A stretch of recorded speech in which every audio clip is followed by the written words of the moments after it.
Good morning students, myself Neha Rathi. Today our topic is resonance in benzene. So first of all, what is resonance? Resonance होता क्या है? तो basically resonance it is a phenomenon in which structure of a same compound, एक ही compound रहेगा, उसका structure like ये benzene है, एक ही compound है, ठीक है, एक ही कंपाउंड के डिफरेंट स्ट्रक्चर होंगे जिनमें कंडीशन क्या होगी, कंडीशन ये रहेगी कि position of atoms is identical,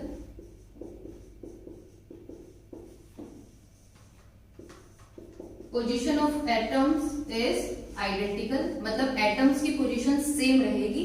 तो डिफरेंस कहां रहेगा, पोजीशन ऑफ पाई इलेक्ट्रॉन्स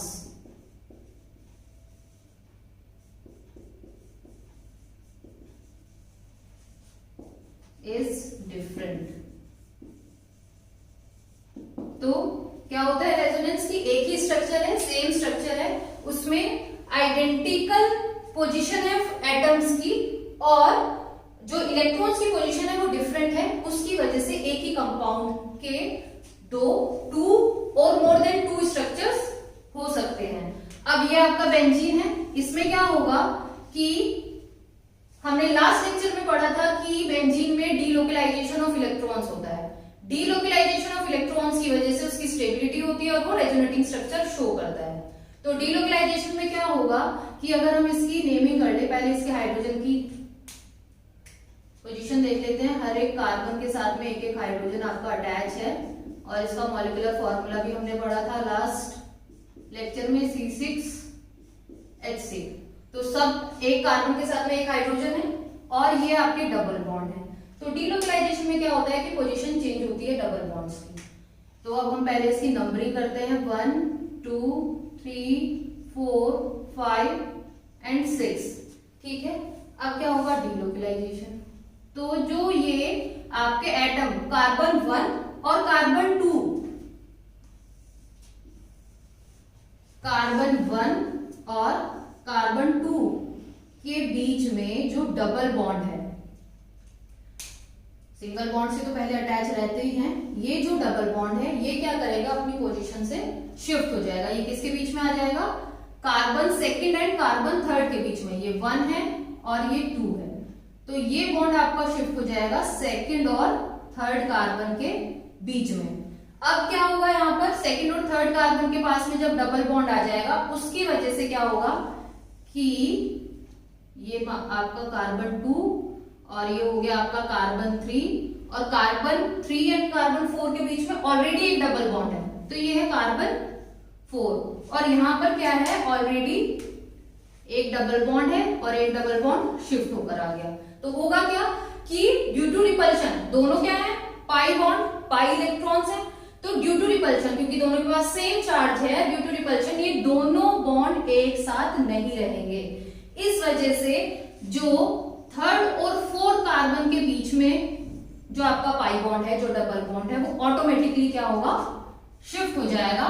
कहां शिफ्ट हो जाएगा, फोर्थ और फिफ्थ कार्बन के बीच में, ठीक है। ऑलरेडी एक सिंगल बॉन्ड था जिससे हमने रिंग बनाई हुई है, वो सारे सिंगल बॉन्ड है।